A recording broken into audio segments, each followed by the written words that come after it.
cut your stakes at Tesla on this September. Should the share price decline substantially, we would look forward to increasing our holding again. How you discovered these companies? Returns in stock markets are much more concentrated than people believe. The prices of the companies you choose sometimes are very expensive. If you get into this concentration of returns and this exponential growth, that in some cases your unreasonable price will have been unreasonably low. You do not agree with Warren Buffett?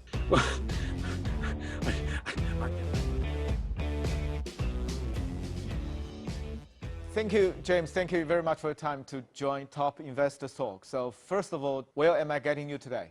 I'm speaking in from Edinburgh. Recent news report on your investment on Tesla, which is quite remarkable. And the clients are sitting on profits from this single investment conservatively estimated at between 17 billion to 20 billion US dollar. So the interesting thing is you cut your stakes at Tesla on this September, the first time in 7 years. Tell us why. Purely because the great success that the company has enjoyed has meant that the shares occupy a very, very large, in many cases, over 20% parts of our portfolios. We have restrictions from clients, from internal reasons, which say that we have to obey laws of diversification. So it's not in any sense a lack of confidence in the future of the company.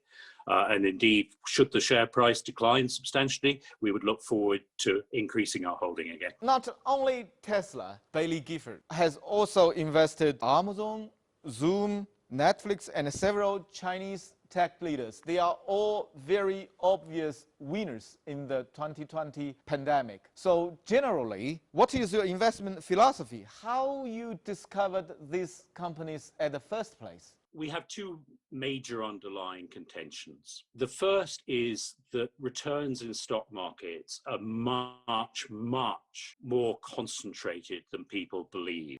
Since the 1920s, only 90 companies have produced almost half the value added by the American stock market. And you can replicate that internationally. Since 1990, 1% of companies have contributed all the value over bonds that exists in public equity markets. So we think the task is to try and identify those companies.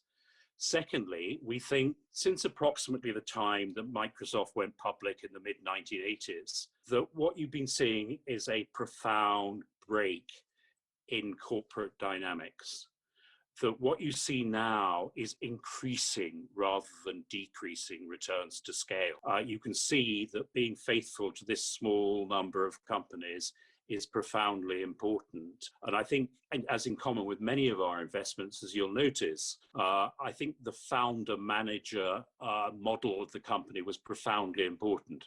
You know, Jeff Bezos made a real difference to Amazon. So founders are really important to us. So you mentioned the concentration of the companies. You know, the prices of the companies you choose sometimes are very expensive by traditional standards. Seems that you don't care about that and repeatedly tell media that investors have to be ready to pay unreasonable price for high growth stocks because the scale of future return can be dramatic. Yeah, it's another very interesting question. A company that can be either loss-making or look optically to be very expensive relative to its current sales, let alone its current earnings and cash flows, can be very appealing because if you get into this concentration of returns and this exponential growth, you will soon find that in some cases, your unreasonable price will have been unreasonably low.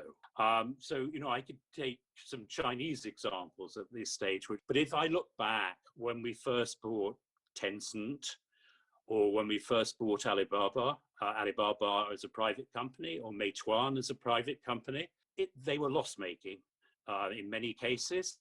They were very expensive or looked to have a high market capitalization compared to their current profit pool in other cases. But if you trace it through, I think you can see where they had underlying technologies, underlying networks in their favor, and they had very, very impressive leadership cultures inside those companies who are willing to invest for the long term. Now, I think that really matters, but also there's another layer on top of this, which I think is perhaps even more important, but even more difficult to convey. I think what that does is that it means that people do not spend enough time imagining what could become.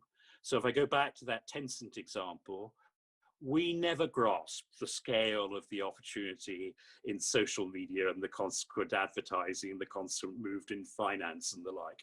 The venture capitalist behind Google, Michael Moritz, was saying at one point that he thought there was nothing as hard in investing as grasping how great a truly great company can be. And I think there's a huge amount of truth to that. And I think we've become so analytical, so short-term, so cynical, that very often we don't concentrate enough on that upside. Another interesting thing about the companies you chose to invest is the price. I mean, the price of these companies sometimes are very volatile. Sometimes they did not rally in a single line. Sometimes they decline very, very sharply. But Bailey Gifford have kept them in over the years. The question is, what makes you capable of so patient? Well, firstly, I think one has to go back, as Mr. Musk might say, to first principle. The value of a company is the value of all the cash flows into the future.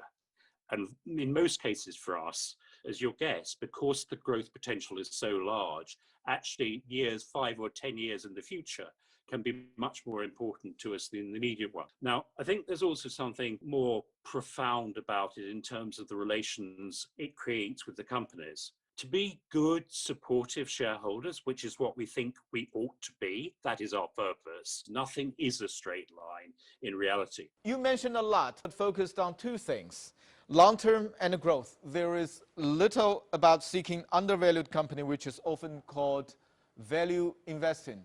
So on this regard, you do not agree with Warren Buffett? Well,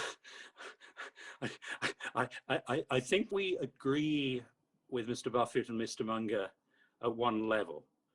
We regard it as extremely important to be loyal, supportive shareholders. But plainly, we're applying that belief to a different set of companies and in a different manner. But we believe the world has changed profoundly from the original texts of Warren Buffett and his reliance on Ben Graham. So if Buffett and his disciples say rule 1 is do not lose money and rule 2 is don't forget rule 1, we disagree with that, because you can make so much more money in one great but inevitably non-predictable investment than you can lose in any one. You are dealing in trying to multiply people's money by 100, 1,000 times in what you're doing. And that means you can accept the occasional failure. Yes, we do have a different philosophy, but I get quite annoyed, to be honest with you, if people say that value doesn't matter to us. Value matters profoundly to us, but it's different interpretation of what is the rewarding value in markets. Yeah, can I interpret your answer in this way? By comparing with Warren Buffett, your returns are more unpredictable, but you will still have a very large chance to make more money than Warren Buffett. That's entirely fair. I would just suggest that because of the increasing power of intellectual capital, of technology and disruption in our world, that much that was predictable in the past has become very unpredictable. After all, you sound very expert in all this, so you will doubtless remember that Buffett, for instance, thought that newspapers would always make money. That's a mistake. It's not become the case any longer.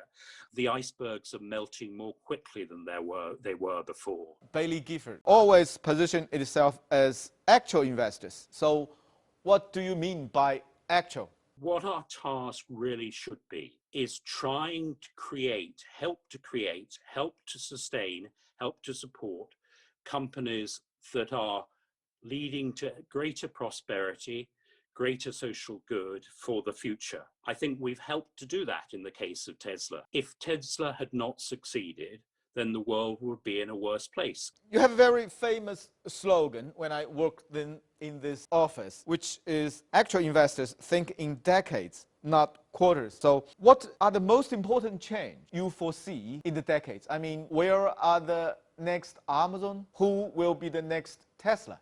I would point in two directions at the moment. The first one would actually be associated with Tesla, which is that I think that we're now at a point where, because of the exponential and increasing progress in battery technologies, solar technologies, storage technologies, we are going to have a complete energy revolution.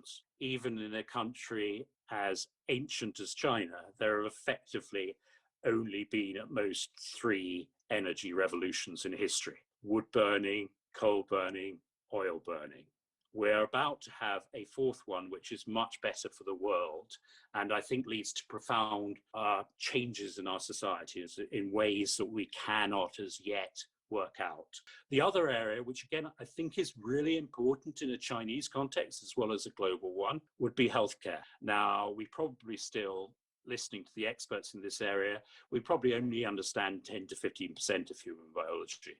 But can we, over the next 20 or 30 years, drive that up to 50 or 60% with all the implications that that has, let alone to 100%?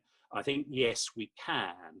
And, fortunately, from our point of view, we think a lot of this is about trying to understand those long-term technological changes, which is something that we can hope to be reasonably good at. You mentioned 2 areas, new energy and healthcare.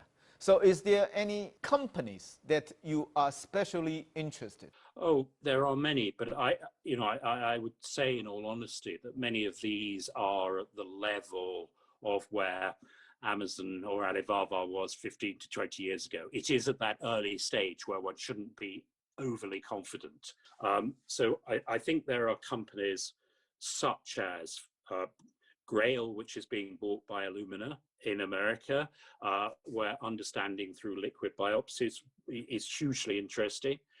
Companies doing, if you like, AI for medicine, like Tempus and other unquoted, in which we have holdings. I think I'd even shift that slightly over into the world of synthetic biology too, for instance, Ginkgo and Zymogen. I think if I went back to the climate one, though, there is a huge amount that can be done in other markets, including China. You may be aware that we're a shareholder in NEO. It seems that you have very clear principles, very clear philosophies on your investing. So I am very curious, what is your take on the fashion now, which is the investing based on quantitative models and the research?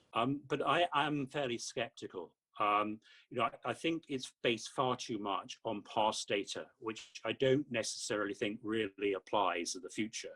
We are actually, under the guidance of my friend and colleague, Tom Slater, trying to do a lot of work ourselves on how you can apply big data to long-term investing. From the long-term perspective, what will be the main legacy of this pandemic? We think that the pandemic is going to accelerate and accentuate the move away from an American and Western-dominated global economy to one in which Asia and China are more important. And I think that is clear already. And I think it's also becoming clear at the corporate. I think that center of the global economy moving eastward is a really important and already clear development during the pandemic. You have already invested $55 billion to Chinese companies, and many of them are Chinese tech leaders.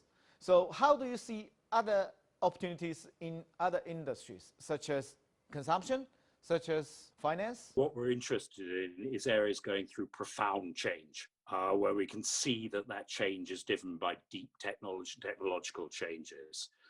We are owners of Ant Financial already, Ant Group.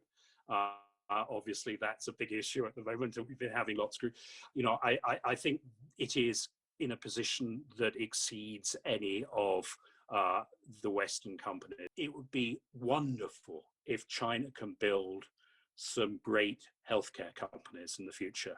That's not something I see really as yet, but I think it's a real area of opportunity. So finance and healthcare would probably be, in that way, my top two candidates in China. But I very much hope you'll all surprise me and there'll be something in an area we haven't as yet thought about.